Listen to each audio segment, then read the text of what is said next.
ही सरकारी जमीन विनामूल्य देणार। महसूल मंत्री बावनकुळेंचा महत्त्वाचा निर्णय। राज्यात आरोग्य सुविधांचे जाळे अधिक बळकट करण्याचा प्रयत्न।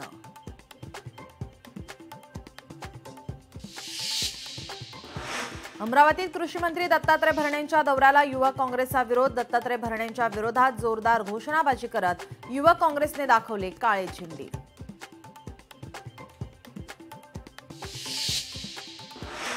मालेगावातील चिमुकलीवर अत्याचार आणि हत्या प्रकरणी आरोपीला फाशी झालीच पाहिजे। फास्ट ट्रॅक कोर्टात खटला चालवला जाणार।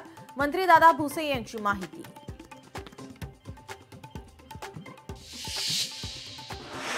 चिमुकलीवरील अत्याचार आणि हत्या प्रकरणी मालेगावात महिलांचा कॅन्डल मार्च। आरोपीला फाशीची शिक्षा देण्याची महिलांची मागणी।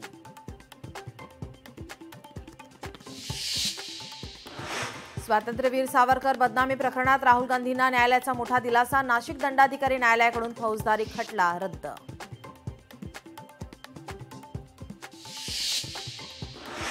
सिंधुदुर्गच्या मालवणमधील बांधकाम कार्यालयाची तोडफोड प्रकरण। माजी आमदार वैभव नाईकांची निर्दोष मुक्तता।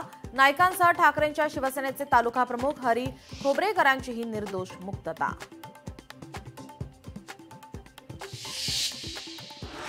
250 कोटींचा ड्रग्ज प्रकरणी अभिनेत्री श्रद्धा कपूरच्या भावाला मुंबई पोलिसांनी बजावले समन्स।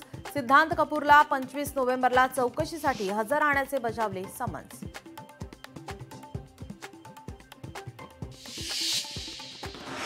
अंबरनाथमध्ये कार आणि दुचाकीचा भीषण अपघात। अपघातात 2 जणांचा मृत्यू तर 2 जण गंभीर जखमी। पोलीस घटनास्थळी दाखल।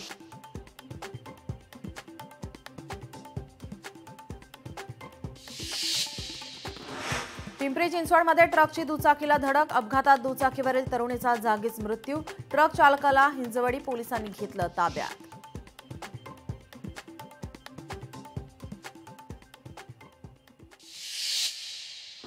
नमस्कार, मी नीलम जगताप साबळे। बुलेटिनच्या सुरुवातीला एक नजर टाकूयात हेडलाईन्सवर।